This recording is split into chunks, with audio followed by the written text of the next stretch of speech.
Hey, what's going on, guys? Nick Unsworth here, and this is a very, very special show of Life on Fire TV. And the reason is because we have the one and only, the absolute crusher of a human being, John Lee Dumas, who is #1 in the business category on iTunes with his show, which is called Entrepreneur on Fire.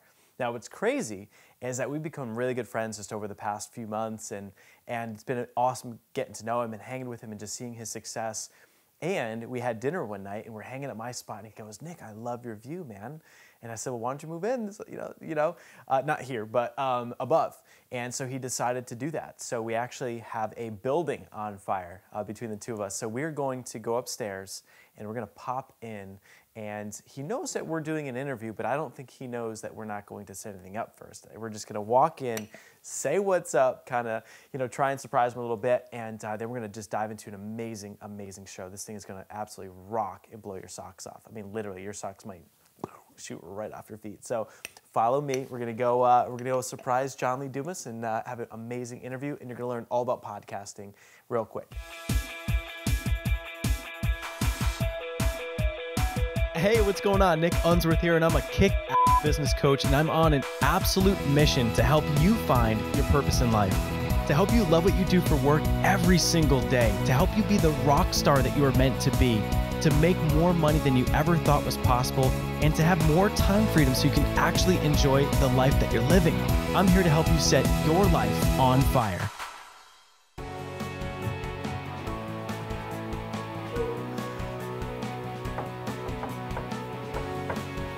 Gotta have a special knock. Housekeeping!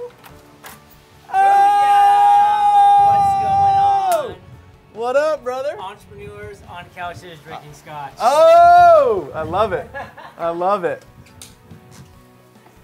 Howdy, howdy, howdy. Oh my God, you guys have snacks? I mean, Stop it. We are hostess Stop it. with the mostest. Oh my We God. even lit the candle for you on the Entrepreneur. Oh, stop Fire it. Flame. Stop it. I love your welcome mat. Hi, I'm Matt. Yeah, that's how we roll. Dude, what up? How's it Going going? on? Good to see you. You too. God. We got some things to mix it up today. I got a couple glasses to drink scotch out of. Perfect. Always be branding, ABV. I love it. Sweet, dude. All right, well, I'm excited for today. We're going to have an amazing, amazing little episode with John Lee Dumas. So welcome to my humble abode. I'm really excited to share with you the Entrepreneur on Fire pad. You've been very used to the Life on Fire pad, but let me show you why we do what we do, where we do it. Come on. Boom. It's like MTV Cribs up in here. This is where all the magic happens, but we're gonna get to this in a minute because this is really where all the magic happens. And Nick, I don't think I have to tell you twice that when I come out here after a long day work, right there, and I see something like this, and I have a scotch in my hands, and a friend by my side. Cheers, brother. Life could be worse. I think what's so crazy too is that today was one of probably the worst storms I've ever seen out here. Ever. I mean, it was Torrential. like crazy torrential downpour, and yet still we have a gorgeous sunset. It's just like this was a dream of mine to live out here too, on the water. So, how do you think this is impacting your business? Just In like such a the positive way. environment. Yeah. I will say that just an hour and a half ago, I was running this boardwalk, which I do every day, but I was running it in that torrential downpour that Nick was referring to. And I was thinking to myself, this is really too bad that this is like one of the 2 days a year that we're not gonna get a great sunset for this video shoot that we're doing tonight. And then lo and behold, the clouds parted, the sun broke through, and we're about to watch the sun now set over the Pacific Ocean. Being, a country boy from Maine, I used to watch the sun rise every now and then over the freezing Arctic chop of the Atlantic.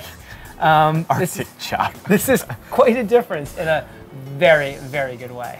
Dude, awesome. Well, so as that's setting, we want to show around some other spots in the crib and do a little behind the scenes. Little entrepreneur cribs action. I think so. This is, we got to see what's in the fridge. I mean, you got to see what's in the fridge. So let's do an about face and rock on out. Let's do. So we've laid out some nice snacks for all of our visitors here today. And what's going on tonight? So a couple people rolling on through here tonight. We're in we got Pacific Beach. Friday night here. It's Friday night. We're gonna have some après drinks, some après food before the actual night events hit, because you never know what's gonna happen in a town like Pacific Beach. That's it. So we have to see what's in the fridge. This is MTV Cribs style. Well, on the fridge, you have my lovely niece and goddaughter, Catherine, who's now 3 years old. You have Kate, my girlfriend, who also lives in this house. Her niece and goddaughter, I think, as well, Stella, who's gorgeous. And we have the Providence Fryer, some buddies from home, and of course, Maine, the way life should be. For opening up the freezer, we're gonna see a lot of frozen vegetables. We're gonna see a lot of circular ice cubes, because when we're drinking scotch, we need the circular ice cubes. You gotta have them, you gotta. You're gonna see some really good meat, because you know, when we get a grill outside on our deck, we gotta eat right. You're gonna just see some really clean fish. I mean, this is like the yellow, thin brick tuna right here, in all the right ways. You can't mess around with the smoked salmon either. Like, this is a real piece of salmon. Atlantic or what? We going, oh, Pacifica. Pacifica. I was expecting to see a whole bunch of Maine lobsters in there, I'm not gonna lie. Just all like clawing around. We just ran out of lobster tails, but we still do have some salmon breasts. Nice. And of course, a little edamame, you can never go wrong. Can't do it, can't go wrong. And in the fridge, I'm actually a little nervous to open this up. This is more Kate's domain, but okay, not so bad. We got some nice quality beers down below, some Leffe. Ooh, little Leffe. And of course, we got the Bud Light when we're playing beer pong late nights. You know, that has to happen. And then fruit, vegetables for my protein shakes, and a little bit of yogurt and some granolas in the house. And of course, vegetables and fruit in the bottom drawers. So you keep it pretty healthy or what? Keep it I try to keep it healthy. Pretty clean? You know, you gotta keep it clean when you're going to be poisoning yourself on a, you know, multiple day-a-week basis. Poisoning. Oh my God, that's awesome. So this is our kitchen. Welcome. Thank you for taking a tour, and I'll give you guys one quick glimpse into the cupboards, and we got some nice protein. Quest bars. How good are Quest bars? They're so good, dude. Quest bars. You should sponsor Entrepreneur on Fire. This right here, the chocolate raspberry, is like completely ridiculous. I don't know. I have one thing to say about Quest bars. Coconuts, walnuts. That's my favorite. Coconut walnut. All right. It's amazing. All right, I'll check that out. All right. And we gotta give a shout out to our man Pete Sven, who just spent, I think he said, 19 man hours crafting that basically from scratch. He did an entire video at DIYPete.com, doityourselfpete.com, and he shipped it to me. It showed up. I was like, what is this? I had no idea. And just a fan, a listener, a friend, and now he I think it's awesome, man. Congrats on building that. Pretty amazing. That's so cool. Congrats. And let's go into the first office right here. First office. You know, I don't let Kate stop working until 8 p.m. So she's working hard as we speak right now.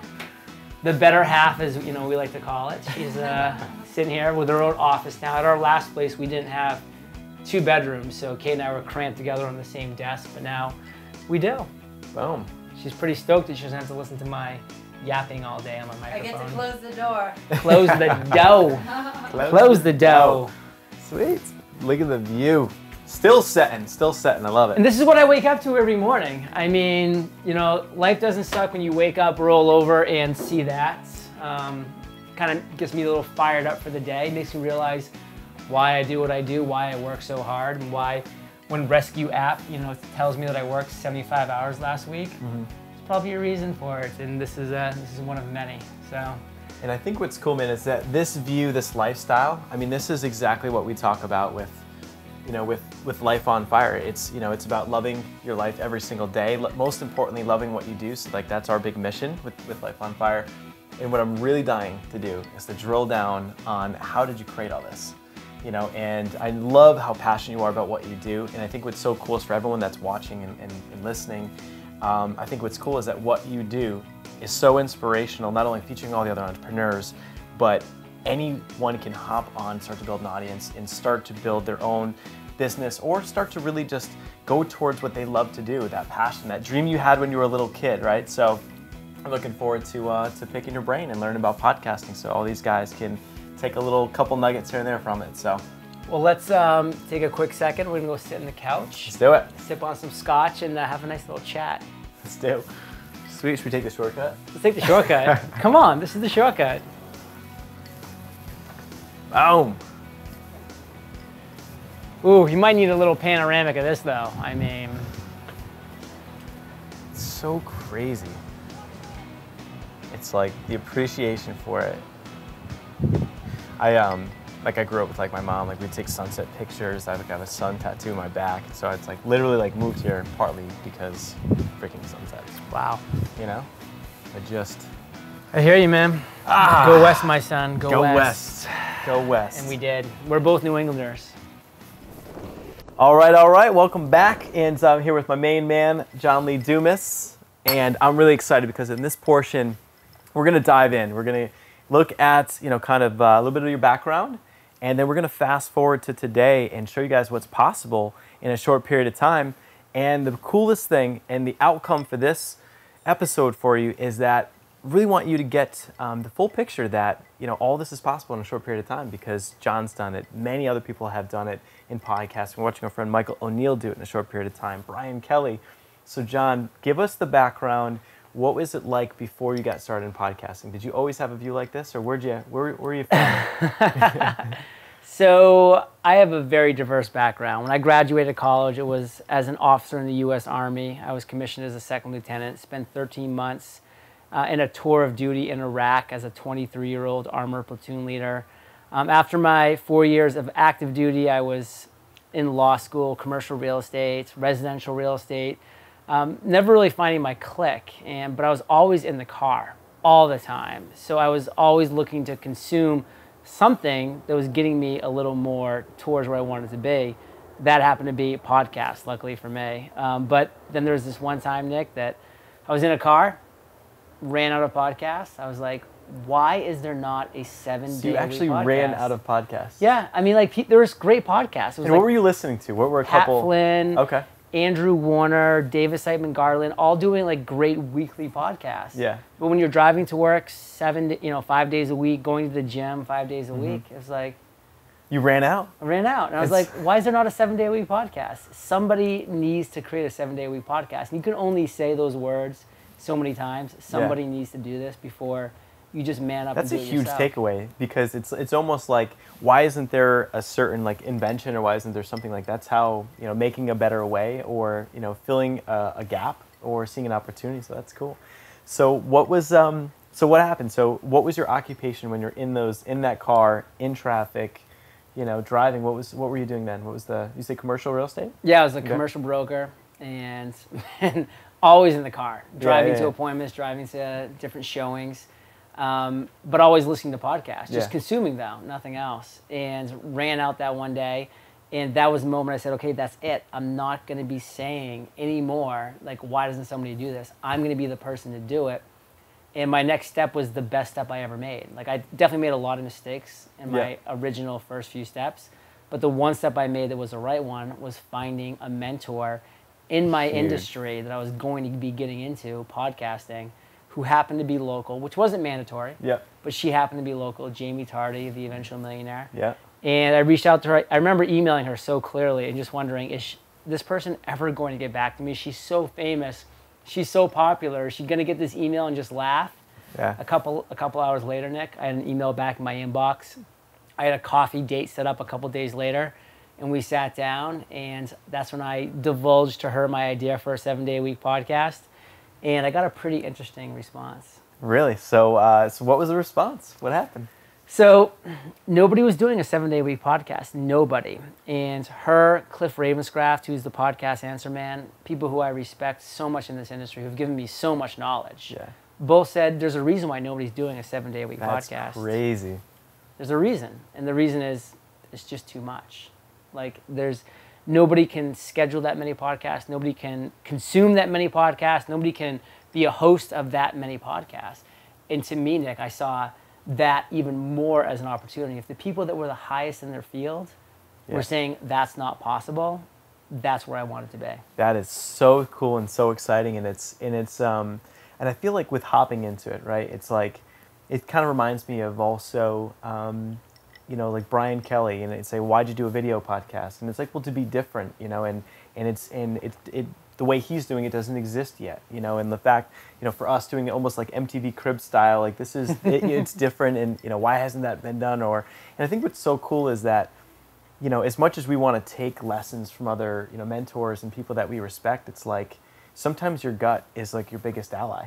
you know what I mean, and for you to trust your gut and dive in. And so you had no podcasting experience at all, right? You just Zero broadcasting. You were a heck of a listener.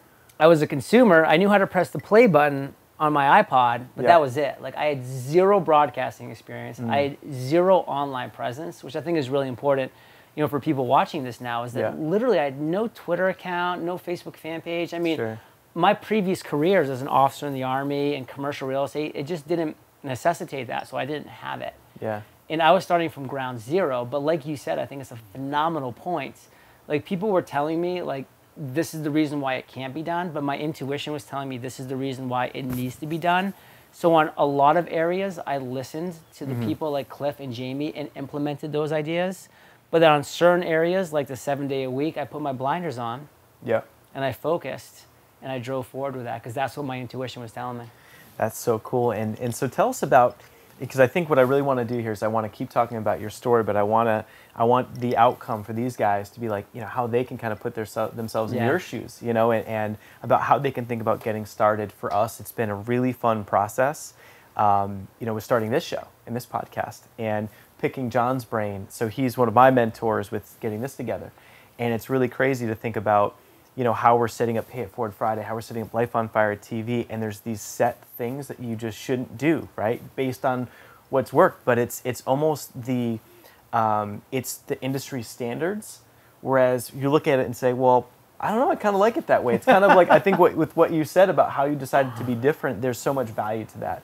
So for these guys, tell us about what the setup process was like, and how did you choose like the format of your show, and how'd you just choose this style of a show with Entrepreneur on Fire? Maybe just give a quick overview of just exactly what that is for people. So I think the most important thing that anybody can do when they're first starting out is sit down and just 100% define your avatar. Now, Nick, an avatar is not somebody between the ages of 25 to 45 who lives in North America that likes to drink coffee. An avatar is one of those blue person. guys. One of those blue guys. Throw like, spears. And yeah, they like never darts. have nipples. Why do they not have nipples? Like, I've been dying to know.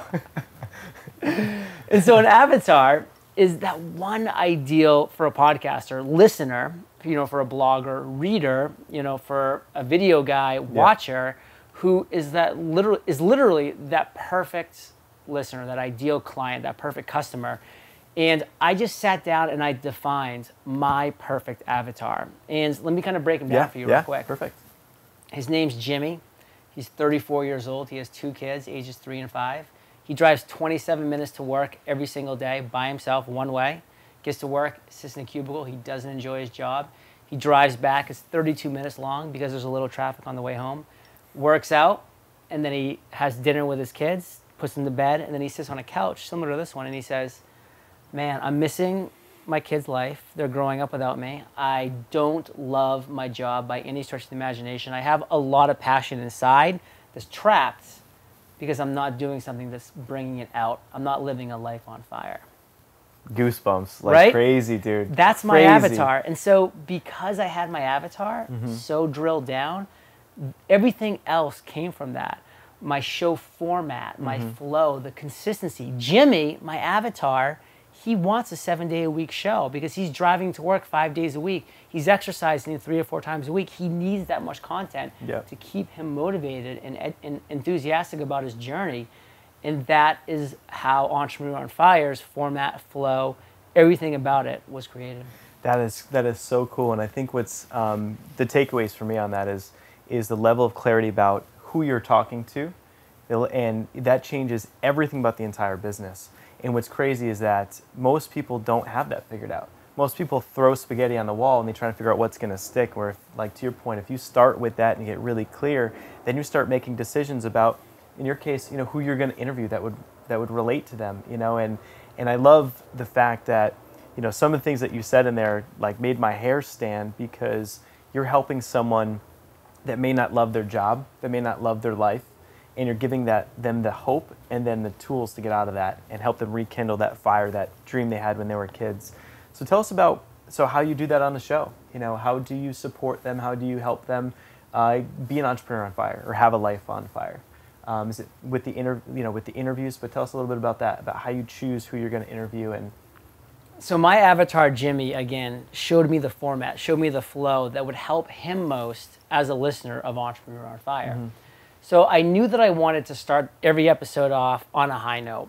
And that's why with Entrepreneur on Fire, we always start off with that guest's favorite success quote or that guest mantra, their choice. And that really just kind of gives a nice insight into the guest as to who that person is. Because then I say, like, Nick, like, what's your favorite success quote? And maybe you're going to say, a Henry Ford quote, like, you either can or you can't. I'm going to throw out there, you can do anything your little heart desires. From my mom, Celeste Unsworth, God bless you. She just, you know what I mean? Just shout out. You know what I'm saying? It's just one of those things that if you think that you can do it, you can do it. But yeah. And so that, to all the listeners right now, is that's giving you some amazing insight about Nick and like how he thinks and what's important to him. And then I actually ask you to break it down. I'm like, so Nick, take that down to the ground level. How have you actually lived that on fire in your life? And then you would go through how you've actually applied that mantra, that quote in your life, which is really powerful. And then we really go into a nice journey, Nick's journey, whoever my guest is. Because one thing that I realized as a podcast consumer for years is that I always resonated most when people told stories. Everybody has aerial views. We all get, what it means to overcome failure from an aerial perspective. We all know that you got to fail forward and fail fast. And with a 7-day-a-week show, you can't have the same things repeated over and over again. But what's one thing that's very unique? Our stories. We all have our own stories. So I really break it down for my guests and say, Nick, take us down to the ground level. Tell us a story of a time that you failed. We want to be there with you when you failed. And like, we really want to be there like with those lessons you learned from that failure. And then I just hand the mic over to you. And then Nick will tell us an amazing failure story that he's had and then the lessons he learned. And that's step one. And I think what's cool is, you guys can see the level of detail that you had in figuring out your show. And how did you get there? So you were a consumer of podcasts. B, you had a mentor, so you got some guidance on that and you got clear. But I think another big thing is that you had a plan. You thought this stuff through. So that was step one. So what was step two? And C, I knew my avatar inside and out. That was critical. Because Nick, as entrepreneurs, we're going to come to 1,000 forks in the road every single day. And if you know your avatar, that fork in the road going left or right is going to be so easy to make that decision quick. Don't waste time, energy, and effort. Next, we move into what I like to call an aha moment. Okay. And this aha moment is actually one of my favorites because I think it's so powerful for a lot of listeners because it took me 32 years, Nick, to find my aha moment. And I was wondering, where's my passion? Why aren't I having this light bulb go off? Where's my aha moment? It wasn't coming and it bothered me. But there was a couple of podcasts that I listened to where I would hear guests talk about their aha moment. It would kind of spark a little something in me and almost get me there, but never quite get me there until I did have my aha moment. So I wanted to bring that to Entrepreneur on Fire, again, 7 days a week. And so with the aha moment, I really had, again, say, Nick, take us down to that ground level. Tell us the story of that time that you had an aha moment. Because like, I can just share a story with you that I think about when I think of Nick Unsworth. It's a story that you've told about that time you were on the football field. Oh, yeah. And you were lined up. It was homecoming. And I can tell so many details about that story, even though I've only heard it one time. Why? Because it's a story. And it shows you how much we as human beings resonate with stories. True. Like, break down the word history. It's his story. If you break it up into 2 words. And that's what it's all about. We're like basically a species that loves stories for obvious reasons. I think that's, what I love about that is, as well as the fact that storytelling in general, you figure it's like whether you're interviewing folks, whether you're even just via email, you could be doing webinars. How much of your story is woven into your webinars that you're doing? And it's crazy is that sometimes I got a really great lesson from one of my mentors, and she was saying that, if you're trying to sell from the stage or trying to like sell something online, people buy on like emotion, and the connection is in emotion.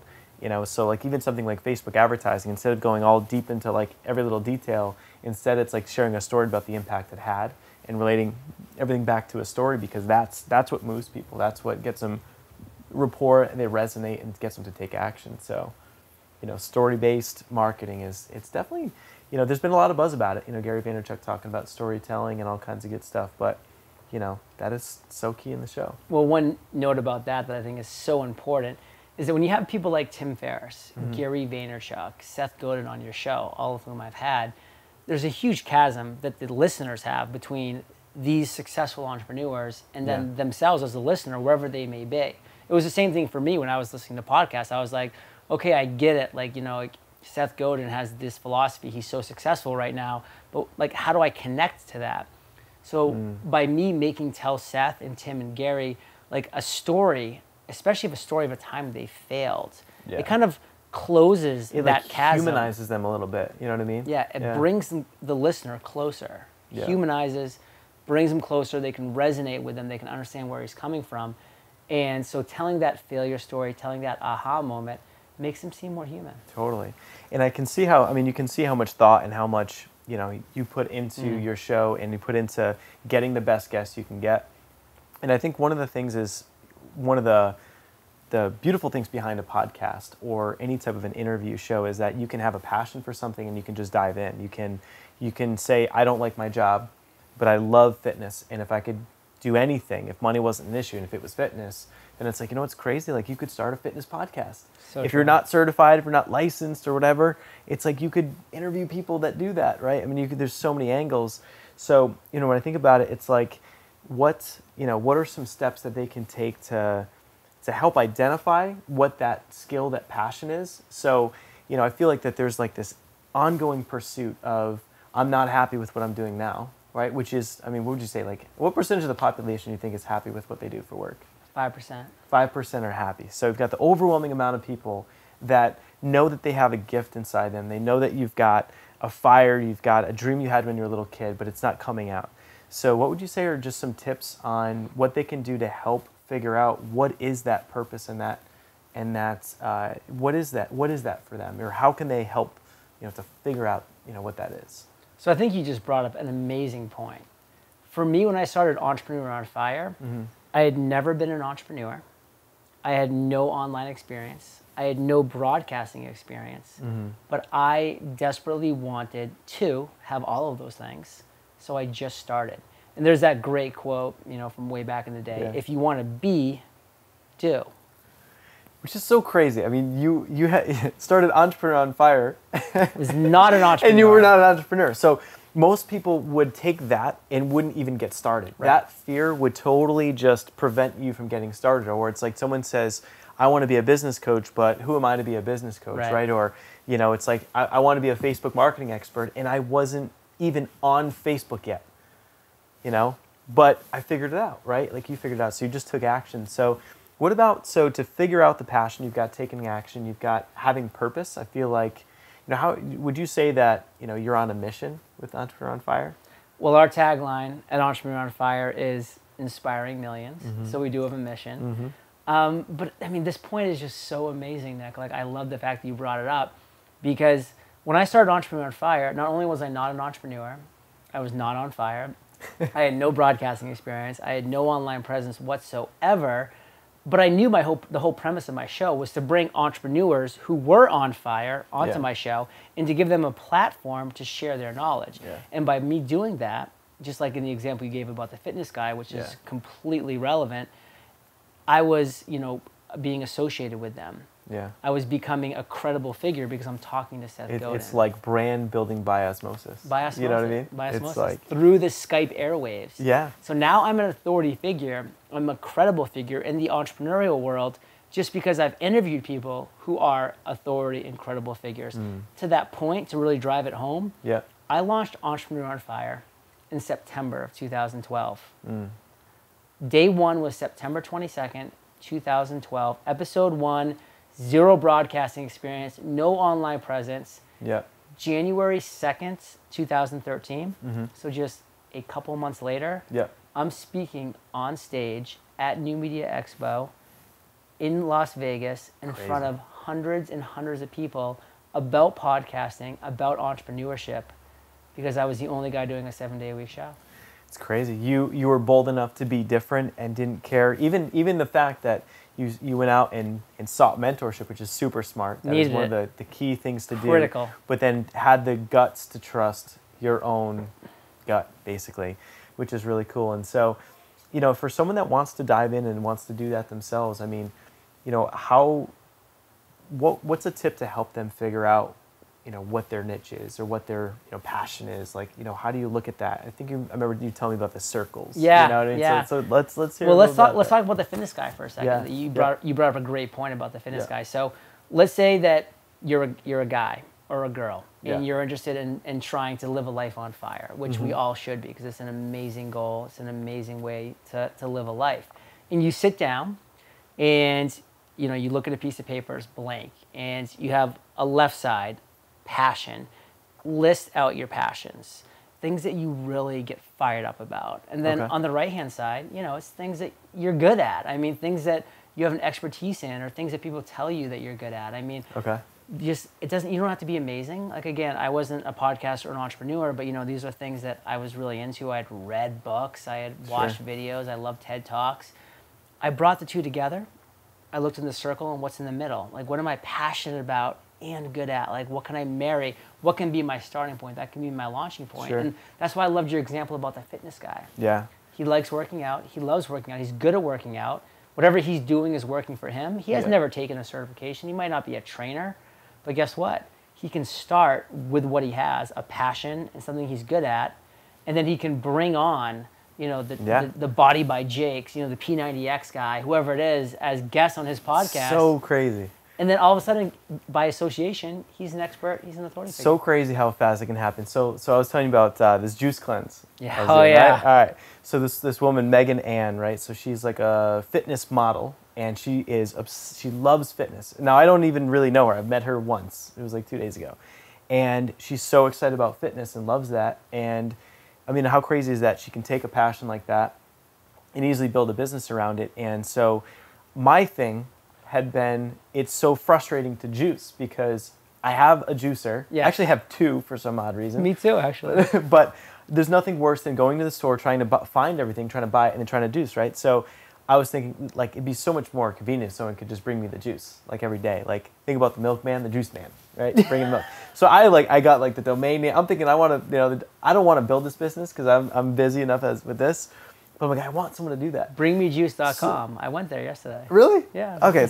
So anyway, so she does it, delivers it, and then next thing you know, you're doing a cleanse on it, and I'm thinking within minutes of all the possibilities. Like, oh my God, can you imagine? She takes that, does a weekly video show, weekly audio show, you know, interviews the top people in fitness. You know, if she were to go out and then to get Jillian Michaels, like people that are perceived to be untouchable. You've quickly proven when you first got into the show, a guy that doesn't have any experience as an entrepreneur. When did you get Seth Godin or some other, you know, big names on your show? Like, how long did it take, and how'd you do it? Within 2.5 months of launching, I had Seth Godin, Gary Vaynerchuk, and Tim Ferriss back to back to back. Back to back to back. What's the big secret with that?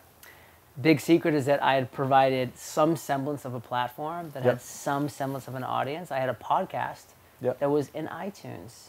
And everybody knows iTunes. Everybody, I can take a screenshot of my podcast in the iTunes store. I can send them an email and say, Tim, I saw you just release 4 Hour Body. Seth, I see you just released the book Icarus Deception. My audience is made up of entrepreneurs. If you want to come on a Skype, you know, chat for 25 minutes to chat with me and my audience of entrepreneurs, of small business owners, which is exactly who's buying your book, probably worth your time and effort. And they were just like, absolutely. So, I mean, what's crazy about that is, first of all, it just takes the time to ask. And then the second thing that I noticed with what you did is that they had something going on. They had a unique moment in their life where they were launching a book. And for that, you know, audience, you know, for a Seth or Tim Ferriss, you know, the sweet spot to get them is when they're launching a book because they want to get out there and do PR to move books. So the fact that you led with that, so he's led by giving first. You know, it's like, hey, so I want to have you on the show because I want to help you with the book launch or whatever. And that's so key because it's always about what's in it for me. You know, when you send the email, when you make a video, all my brain thinks now as a marketer is, what's the value for the other person on the other end? You know, and you did that by just reaching out. So it's crazy that people think, how can you do it? And it's like, just ask. Just ask. How do you think this happened? right? We're drinking scotch and, swirling out around a big ice cube. And I said, we should do this. Entrepreneurs on couches drinking scotch. I think that'd be a heck of a show. That's all we're doing. So cool. So you got the big names on the show. So what about, for someone that they figure out their passion, they take your advice, they figure out what they're good at, and they decide to have the guts to just go for it? Because at the end of the day, the one thing you don't want to do is you don't want to go through your entire life and you don't want to think about what life could have been. You don't want to think about the potential that you have that didn't come out, or the big dream. So it's like, at the end of the day, we all have amazing gifts inside of us. You just got to have the guts to let them out. So they've done that. They figured out, they're ready to take their stand. They've decided what their passion is. They're starting to formulate what the business could be or how they could structure it. And then what's the next step after that? Once they figure out the passion. So once they figure out the passion, it's all about immersion. Like really immerse yourself in the industry. For me, above and beyond having a mentor who really knew what she was doing. Yeah. My mentor then said, John, the first thing you need to do is go to a conference in your niche, in your industry. Engage with the attendees, engage with the speakers, see if these are actually your people, see if your intuition is really guiding in the right direction. And so for me, that conference was Blog World in New York City back in 2012. And when I went to that, Nick, I didn't even know those conferences existed. I was like, well, I had no idea. There's thousands of people here, all making their living online. I didn't even know it existed. And I was having conversations with the attendees. I was talking to the speakers. I was going to the speakers' parties. And I was like talking with Pat Flynn and Derek Halpern. And I was like, these are amazing, genuine people. I totally feel at home. And when I got back to Maine, I was like, I need to continue that feeling. So I joined a very powerful masterminds. There are some great masterminds out there in every single niche, in every single industry. All it takes is for you to get out there and find yours. Yep. Facebook, LinkedIn, meetup.com, amazing places where you can do that. Yeah. Every major city now too, Nick, like San Diego is a great example, has amazing co-working facilities. We have Coverge downtown. Yeah. We have Evo Nexus downtown. Yep. These are co-working spaces, and what do? They're for entrepreneurs, by entrepreneurs. So on a monthly basis, they're having big meetups in the evening with mixers and with speeches. I've talked at both of those places, and there's a great attendance there because it's happening in every city, like these co-working spaces. So no matter where you are, you can find your niche, you can find your industry, you can find your mastermind, you can find your mentor. Huge. You can find your industry conference. I mean, what's so wild, man, is I just think about the shortcut, right? So I think, as a business coach, right, and I know, with what you're doing mentorship now for other people, which is totally crushes, and I'm receiving some of the, the strategy and stuff, which has been awesome, by the way. So thank you, sir. I get paid in Johnny Walker Double Black. But what's so crazy is when I think about one of the best business decisions I've ever made was hiring my coach. And that was the shortcut, right? And, you look at how fast your growth was. I mean, to go from within 18 months to net 6 figures in a month. I mean, that is staggering crazy. And, it was Jamie as a mentor that helped guide you in the beginning. You can't normally go to the event and just go to the cool parties, right? That was due to the mentor. So no matter what industry you choose, it's like you have to get that business coach. You are such a prime, ridiculous example of the importance of it. So true. And then I think what's even another step above that is a business coach is one thing if they don't offer a mastermind as a service, which many of them do, but to plug in with like-minded people. Because I just think about, the folks you're hanging around with. I mean, it's everything from plugging into, getting ideas, but it's like, this guy's a total connector now. I mean, you're connecting with people, and so tell us about that. Just like, your network and what the mastermind's like and how that's added some real tangible value for you. That's such a powerful point. So one thing that I really sat down and I was thinking about my avatar, Jim, I was thinking about the schedule and the flow of Entrepreneur on Fire. I was like, if I do a weekly show, it'll be amazing. I'll be speaking to 4 incredibly successful and inspiring entrepreneurs every single month, and that's going to be amazing. But if I do a daily show, I'm going to be talking to 30 unbelievably successful and inspiring entrepreneurs every single month. And that has been the one factor that has just taken my snowball from the top of the hill and just pushed it down the mountain at an unbelievable rate. And so picture this, Nick. Every single day, literally 365 days of the year, I wake up and my first email is to that guest whose interview went live. And I say, Nick, your interview on Entrepreneur on Fire just went live today. You shared an amazing journey with my audience. I would be honored if you would share your journey with your audience. Here's all the links to do so. That is so Nick cool. is then taking that crafted email with all the easy links, click to tweets, Facebook posts, and then sharing with his audience, sharing with your audience. And so every single day, Entrepreneur on Fire is being exposed to a whole new audience that's never heard of it before. A certain proportion of those people are listening. A certain proportion of those listeners are becoming subscribers. Yeah. And a certain number of those subscribers are becoming evangelists. Yeah. And that is happening 7 days a week. So that networking event, that building relationships, and then it's working in the other end too, because then with my audience being where it is now because of that method, Entrepreneur on Fire is generating over 500,000 unique downloads every single month in over 145 countries. So I get emails every single day back from my guests that says, John, I received an unbelievable amount of emails from people, your audience, Fire Nation, who was inspired by my story, by my journey. Thank you. What can I do to further help you? Huge. And it just keeps snowball going.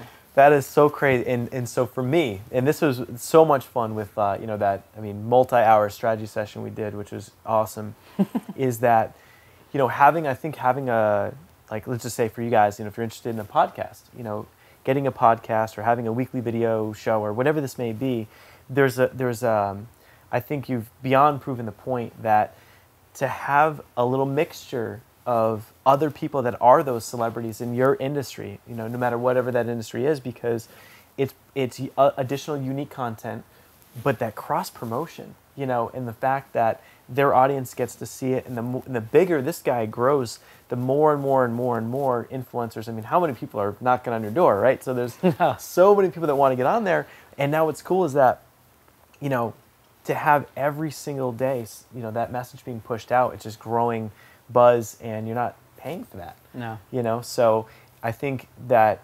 Eric and I were talking today just about, we have to step up our game a little bit with, on the interview side, because it's such a great way to add value. And I think that ultimately rolls back to your purpose. It's about Jimmy.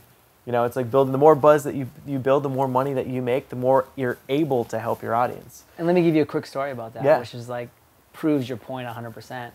So I've been a big fan for a long time of Joe Polish and Dean Jackson, who have a great podcast called I Love Marketing. So I reached out to them, asked them to be on the show.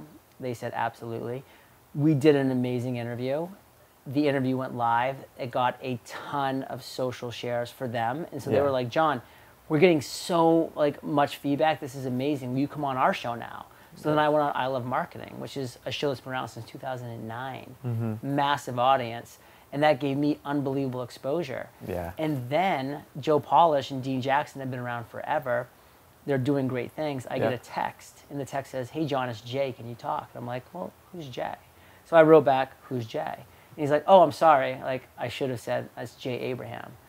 And so I said, yes, I can talk right now. I'm in the middle of a dinner with Kate's family, but yes, let's talk right now. And hold that thought, guys. I'll be right back.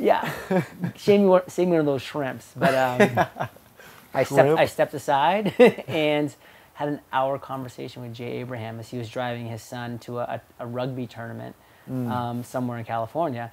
And he said, listen, I got a phone call from Joe Polish, who said he's amazed at what you're doing and how you're doing it. When I actually get a phone call from somebody that I respect that much, I make a phone call myself. So how can I help you, John? Huge. And it's just, that is happening every day. It's crazy. That is just some just crazy how many cool things are all coming from that one thought that you had. The one aha moment. The one aha moment you had that you acted on, that's not still buried inside you, that you jumped on it right away. And I think what's, part of, I think it's similar to Entrepreneur on Fire or having a life on fire is it's not just about money. Financially, obviously, you're totally dominating and crushing that department of life, but life on fire is about, not just having the financial rewards. You know, it's about the time freedom and relationships. And tell us about, you know, a little bit of that, about, you know, that area of your life. You know, I know you work really hard because you're so inspired and you have so much purpose and passion behind it. But, you know, what do you do to be efficient? What do you do to kind of to keep your life a little bit balanced? Or what are some tips about that? It's a great question. And like one way that I keep my life as balanced as I can see possible is called the batching method. I'm a big believer in the batching method. I learned it as an officer in the U.S. Army. We had this saying, we get more stuff done. I'll keep it PG for the video. We get more stuff done before 9 a.m. than the rest of the world does all day. And I saw that that wasn't just a motto, but that was actually reality. Like we were actually getting more stuff done before 9 a.m. than I've ever done in my entire life up to that point. I was like, wow, like if you really, Parkinson's law, tasks will expand to the time that you allot them. And I was like, if we only allot this much time for a task, it's gonna get done there.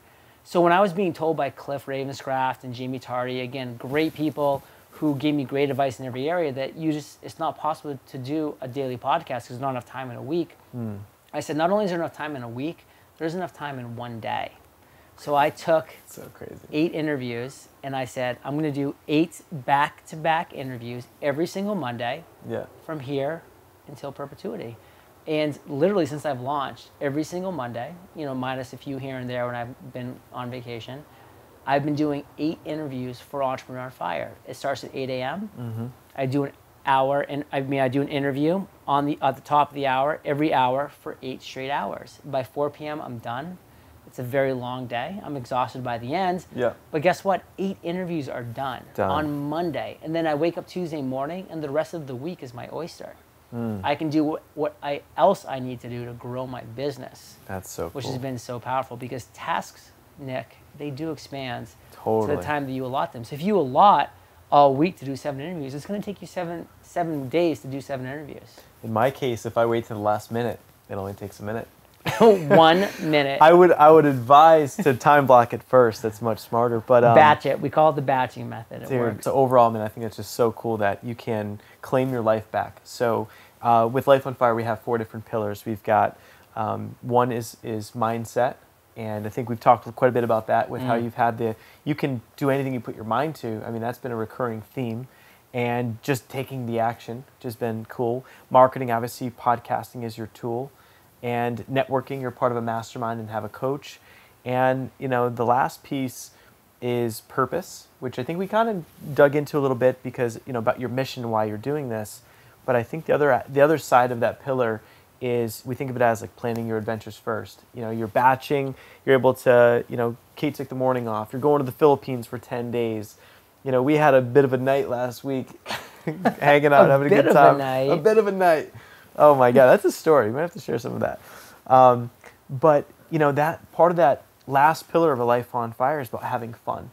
You know, because if you're an entrepreneur, or no matter what you do for work, and if that consumes you and that's all that you are, is that how you want to be remembered? Is that your legacy? It's like the money's never going to make you happy.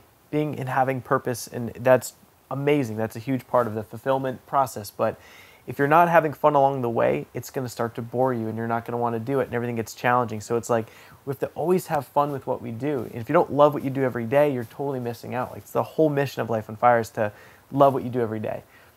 But having fun. So tell us about, like, you know, what do you do in your business to have fun? You know, is there anything unique or anything you do in your business to have fun? And then we'll dive into maybe a hobby or we'll see what John Lee Dumas gets I'm allowed into. To have a hobby as an entrepreneur. yeah, I know, right? It's shocking. So what do you do in your business to have fun? I mean, is it whether it's traveling or is it, you know, or is it saying the line? What's that line you say in the podcast? Are you prepared to ignite? Can we get one? Can we ask them if they're ready for this last piece? So, I mean, Nick, you experienced actually firsthand something that I love in my business and being an entrepreneur, and that was just a month ago out in Las Vegas. I mean, I was able to go out to, you know, a conference, New Media Expo, which is actually where I got my start way back in the day. And, you know, I spoke 3 times at this conference. I threw 2 massive, huge, fun hangouts. They're awesome. You know, it was in our, Kate and I got a 1,600 square foot suite overlooking the strip, and, you know, just invited people over. You know, we passed out 300 of these shirts. We passed out 250 Gary Vaynerchuk Jab, Jab, Jab, Right Hook books. Like, I got to meet people who have just been listening to the podcast for, you know, for a long time, but I've never met face to face. I've just seen on Twitter or email. Yeah. You know, that I love conferences. Like, conferences to me are huge. And also Monday mornings. Like, I love waking up on Monday morning knowing that I'm going to speak to 8 incredibly inspiring and successful entrepreneurs and hear their journey. Like I love Entrepreneur on Fire because, like, I love listening to Entrepreneur on Fire. Like, as a host, I'm just listening. I'm asking the questions, but then I'm hearing the stories, just like everybody that listens to Entrepreneur on Fire. You know, we get 20,000 downloads a day. There's 20,000 people that are listening to that same story that I'm listening to for the same reasons. Because they're really enjoyable stories. And I love hearing them. It fires people up, fires you up. Well, that's awesome. So how about in your personal life? What about, is there anything that you just love to do? Is it, what would you say is a hobby, or what's I don't know if you can consider this a hobby, but, like, I do believe that a life on fire is like a well-rounded life. Like, when you were talking about juicing, like that kind of had a little sparkle in my eye, because, like, I love putting things in my body that, like, allows me to stay on fire. Like, I believe that your body is your temple, and if you treat your body right, like, it will treat you right. So I love consuming healthy food, good food. I love having a daily exercise regimen. I'm doing P90X3 as we speak.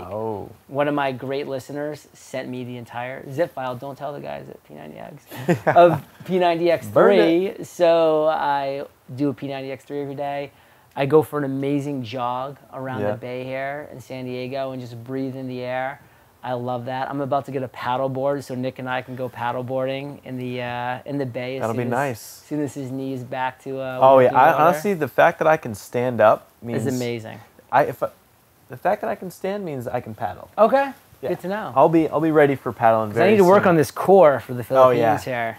We're gonna look like Greek gods by the time we're done paddling around. So true.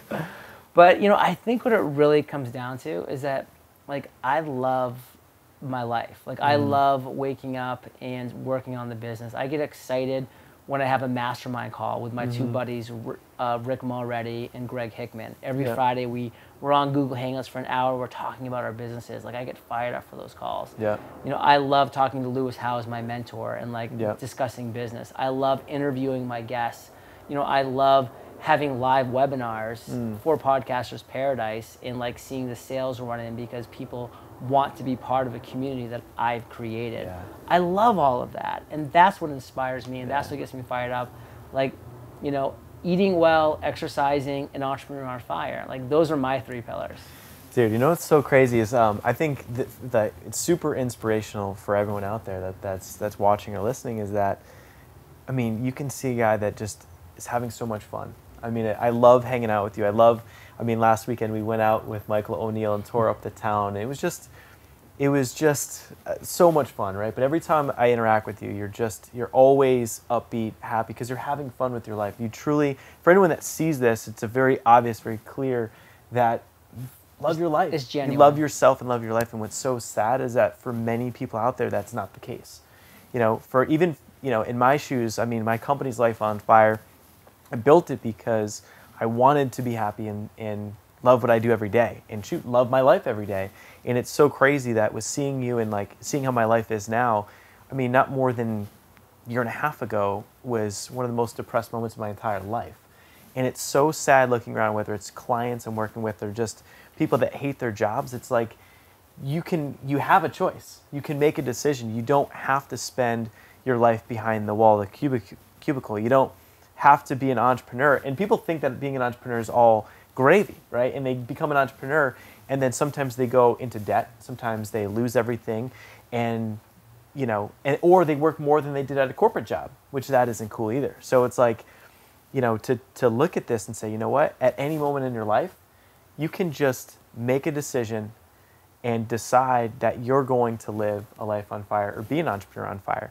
No matter how outlandish it may be, no matter what it is, it's like you can take what you love to do that doesn't feel like work, and you can find a way to monetize it. You take your story, you take, like you said, what you're good at, you figure out what's your stance, what do you stand for, and you can build a business around it. And there's so many, I mean, especially your show, there's so many examples of people that are doing that in their journeys. And I just think with having the two of us here, man, I think, you know, we have similar missions, and it's like the one thing I really want to drive home is that after this, you know, all this content, some amazing content you shared, I just really want to kind of look them in the eye and say, you know what? If you're not doing what you love today, like, this is the challenge I give you. Like, this is the challenge for you guys. Take the stance today. You know, don't wait 3 years from now. Like, oh yeah, I'm just gonna work in this company 3 more years and bank money, and then I'll be an entrepreneur, and then I'll love my life, because life could be gone at any time.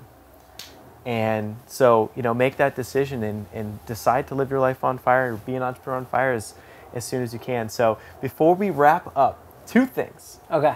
One is, tell us about how we can get in touch with you. What's the best way to interact with you? Just give us the link for the show.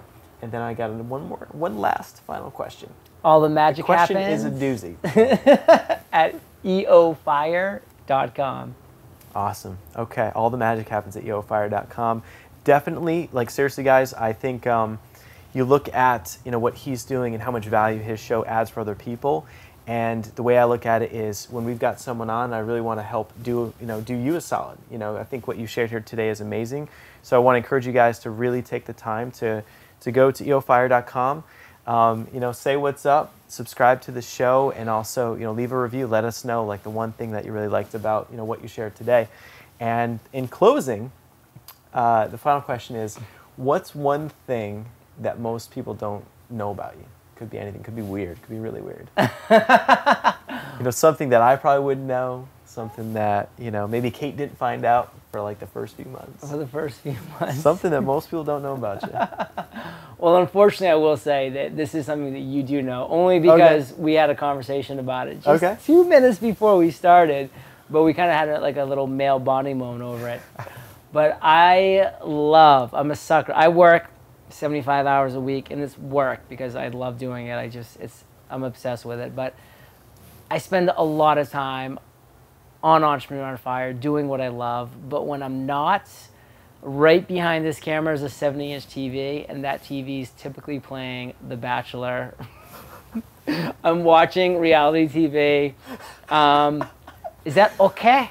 Is it okay? Is it okay? It's perfect. Is it okay if I'm watching a little Juan Pablo on reality TV? Oh my God. I feel like we're actually in like one of those rooms, you know, the real world where it's like the confessional, and it's like, all right, so are we really both, I think we're both going to admit you're going to admit it too? This. Yeah, I wasn't going to make you admit it. All right, that was very nice of you, but how did that even come out today? We were talking, somebody said the word okay, and then the other person goes, okay? It's okay. It's okay. It's okay. No, it's okay. Oh, no, okay? Camila. So what we're referencing is the show The Bachelor, and, you know, so I got roped into it, you got roped into it, and it just by coincidence, we ended up both realizing that we actually secretly, until now, love and enjoy this show. Love. So. Oh. But let's get back to Life on Fire. All right, so cool, guys. Well, Life on Fire, we're going to wrap things up. Want to say a big ol' thanks to my man, John Lee Dumas, for hanging out here today. So let us know what you guys think. Hit us with your feedback, comments on lifeonfire.com, and we'll see you guys soon. Cheers. It's okay. It's okay. It's perfect. It's okay. I'm here to help you set your life on fire.